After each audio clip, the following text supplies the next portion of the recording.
আসসালামু আলাইকুম ওয়া রাহমাতুল্লাহি ওয়া বারাকাতুহু। নাহমাদুল্লাহ সুবহানাহু ওয়া তাআলা ওয়া নুসাল্লি ওয়া নুসাল্লিমু আলা রাসূলিহিল আমিন ওয়া আলা আলিহি ওয়া আসহাবিহি আজমাইন। আম্মা বাদ।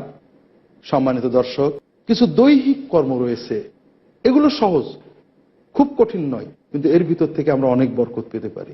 সকল দৈহিক কর্মের আগে রাসূলুল্লাহ সাল্লাল্লাহু আলাইহি ওয়াসাল্লামের শেখানো একটা ছোট্ট দোয়ার কথা বলি। এটা দৈহিক হলেও জিহ্বার জবানের কাজ, কিন্তু রাসূলুল্লাহ সাল্লাল্লাহু আলাইহি ওয়াসাল্লাম এটা শেখাতেন। আবু মালিক আল আশআরী রাদিয়াল্লাহু তাআলা আনহু বলছেন, সহিহ মুসলিম অন্যান্য গ্রন্থের হাদিস, যখনই কেউ মুসলমান হতো রাসূলুল্লাহ সাল্লাল্লাহু আলাইহি ওয়াসাল্লাম তাকে একটা দোয়া শেখাতেন, সবসময় পড়ার জন্য। ওযু প্রয়োজন না, গোসল প্রয়োজন না, সবসময় পড়া যায়। কি দোয়া? আল্লাহুম্মা গফিরলি ওয়ারহামনি ওয়াহদিনি ওয়ারযুকনি ওয়াআফিনি। রাসূলুল্লাহ সাল্লাল্লাহু আলাইহি ওয়াসাল্লাম পাঁচটা বিষয় চাইতে শেখালেন। আল্লাহুম্মা, আয় আল্লাহ, ইগফিরলি, আমাকে মাফ করে দেন, ইরহামনি, আমাকে রহমত করেন, ওয়াহদিনি, আমাকে হেদায়েত করেন, ওয়ারযুকনি, আমাকে রিজিক প্রদান করেন, ওয়াআফিনি, আমাকে সুস্থতা প্রদান করেন, নিরাপত্তা প্রদান করেন। দর্শক, ছোট্ট ছোট্ট কয়েকটা বাক্য মাত্র। আল্লাহুম্মা গফিরলি ওয়ারহামনি ওয়াহদিনি ওয়ারযুকনি ওয়াআফিনি। সব চাওয়া হয়ে গেল। আল্লাহ আমাকে মাফ করে দেন, আল্লাহ আমাকে রহমত করেন, আল্লাহ আমাকে হেদায়েত দেন, রিজিক দেন, সুস্থতা নিরাপত্তা দেন। আর কি চাওয়ার থাকে? এটা আমরা সবসময় জবানকে এই ধরনের জিকিরে ব্যস্ত রাখবো। এর পাশাপাশি সহজ কিছু কর্ম রয়েছে, করার চেষ্টা করব। আমাদের এই সব নফল ইবাদতের মাধ্যমে আত্মশুদ্ধির পূর্ণতা আসবে। এর ভিতরে আল্লাহ তাআলার প্রিয়তম ইবাদত হলো সালাত। সালাতের ফরজ যেমন রয়েছে, নফল সালাত রয়েছে। আমরা চেষ্টা করব অবসর পেলে কিছু নফল সালাত আদায় করার। রাসূলুল্লাহ সাল্লাল্লাহু আলাইহি ওয়াসাল্লাম যে কোনো সময়, নিষিদ্ধ সময় নয় এমন সময়ে কিছু নফল সালাত আদায় করতে উৎসাহ দিতেন। আস-সালাতু খায়রু মাওদু, সালাত হলো শ্রেষ্ঠ জিনিস। ফামান ইসতাতা ইকসির মিনহা ফালিকসির, যে যতটুকু পারে বেশি বেশি সালাত আদায় করবে, নফল সালাত। এক যুবক কাব ইবনে রাবিয়া রাদিয়াল্লাহু তাআলা আনহু রাসূলুল্লাহ সাল্লাল্লাহু আলাইহি ওয়াসাল্লামের খেদমত করেছেন। রাসূলুল্লাহ সাল্লাল্লাহু আলাইহি ওয়াসাল্লাম খুশি হয়ে জিজ্ঞাসা করছেন, কাব, তোমার কিছু চাওয়ার আছে? আমার কাছে চাও। চাওয়ার সুযোগ কে দিয়েছেন? রাসূলুল্লাহ সাল্লাল্লাহু আলাইহি ওয়াসাল্লাম। তিনি কে? আল্লাহ রাসূল এবং মদিনা রাষ্ট্রের প্রধান। যুবককে বলেছেন, সাল, আমার কাছে চাও, তুমি কি চাও? যুবক দুনিয়ার কিছু চাইতে পারতেন, আমার জমি লাগবে, চাকরি লাগবে, সম্পদ লাগবে, অথবা দুনিয়ার অন্য কোনো নিয়ামত চাইতে পারতেন, বিবাহ লাগবে, দোয়া করেন আল্লাহ তাআলা আমাকে অমুক কিছু দিক, তাও চাননি। যুবক, সচেতন যুবক, যুবক যৌবন নিয়ে ব্যস্ত নয়, যৌবন এবং জীবন নিয়ে ব্যস্ত। যৌবন জীবন সব শেষ হওয়ার পরে যে আখিরাত আসবে এটা নিয়ে ব্যস্ত। যৌবন তো শেষ হয়ে যায় 30-35, তারপরে জীবন থাকে। যে যুবক শুধু যৌবন নিয়ে মেতে থাকে, তার যৌবন উপভোগ করতে পারলেও জীবন উপভোগ্য হয় না, কষ্টকর হয়ে যায়। আর যে যুবক যৌবন, জীবন এবং আখিরাত নিয়ে চিন্তা করে, তার যৌবন উপভোগ্য হয়, জীবন উপভোগ্য হয়, আখিরাত উপভোগ্য হয়। ওই যুবক সচেতন যুবক। রাসূলুল্লাহ সাল্লাল্লাহু আলাইহি ওয়াসাল্লামের কাছে বলছে, ইয়া রাসূলুল্লাহ, উরিদু মুরাফাকাতাকা ফিল জান্নাহ, আমি জান্নাতে আপনার সাথে থাকতে চাই। আওয়া গায়রা যালিকা ইয়া কাব, অন্য কোনো কিছু চাও না, শুধু এটাই চাও? আমি এটাই চাই, কারণ দুনিয়ার নিয়ামত তো শেষ হয়ে যাবে, যত নিয়ামত আমি গ্রহণ করি।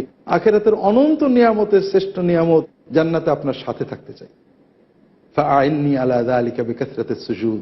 রাসূলুল্লাহ সাল্লাল্লাহু আলাইহি ওয়াসাল্লাম বললেন, যদি জান্নাতে আমার সাহচর্য চাও, তাহলে আমাকে একটু সাহায্য করো, বেশি বেশি নফল সালাত আদায় করো।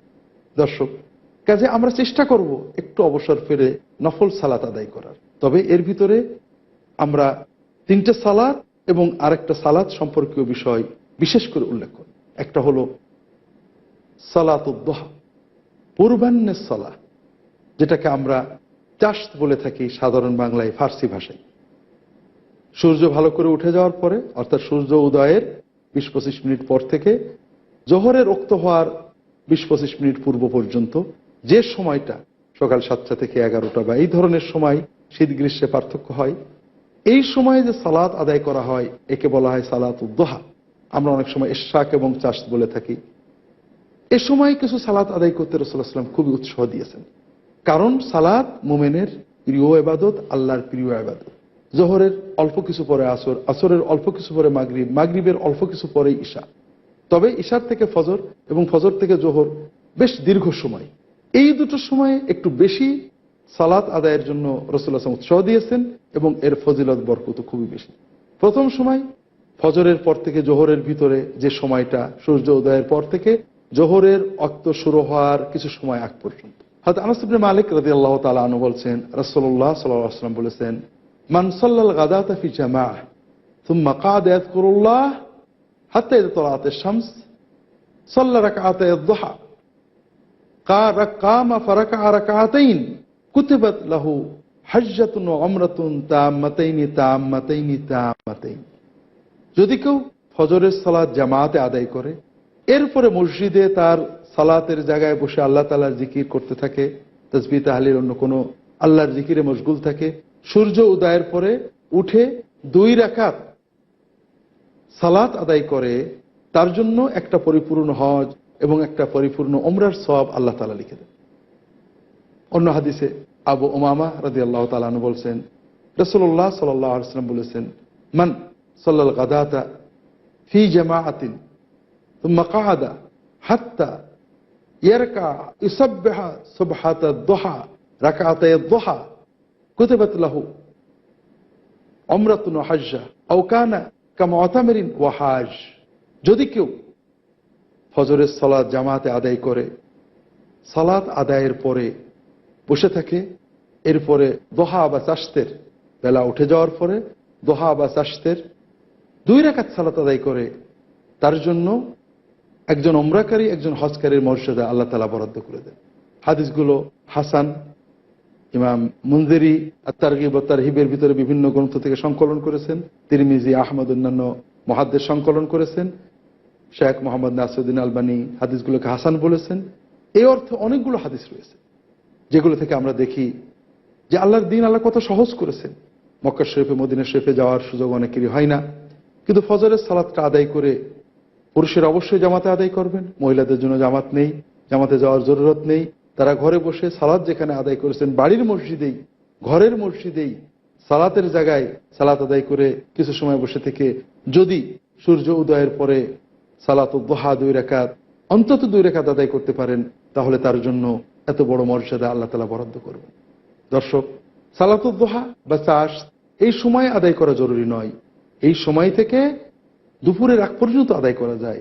বরং আমরা বেরিয়ে গেছি, রোদ তেতে গিয়েছে, কর্মব্যস্ততার ফাঁকে 9টা-10টার দিকে আদায় করলে বিশেষ ফজিলত আওয়াবিনের সালাতের কথা বলা হয়েছে। সালাতুল আওয়াবিন হিনা তারমুদুল ফিসাল, যখন বালি গরম হয়ে যায়, উটেরা বালির উপর বসতে পারে না, ওই সময়টাই যখন আমরা সালাত আদায় করব, সালাতুদ দুহা, চাশতের সালাত, তখন সেটা আওয়াবিনের সালাত বলে গণ্য হবে। আল্লাহর বেশি বেশি জিকিরকারী, আল্লাহর নেককার প্রিয় বান্দাদের সালাত বলে গণ্য হবে। অন্য হাদিসে আবু হুরায়রা রাদিয়াল্লাহু তাআলা আনহু বলছেন, আওসানি খালিলি বিসালাত, আমার খালিল, আমার প্রিয় বন্ধু, আমার প্রিয়জন রাসূলুল্লাহ সাল্লাল্লাহু আলাইহি ওয়াসাল্লাম আমাকে 3টে বিষয় ওসিয়ত করেছে। আল্লাহ আদা রাকআতায়াদ দুহা, আমি যেন চাশতের এই 2 রাকাত সালাত কখনো না ছাড়ি। 2 নম্বর, আন আসুমা ফি কুল্লি শাহরিন সালাসাতা আইয়াম, প্রতি মাসে 3টে দিন রোজা রাখবো।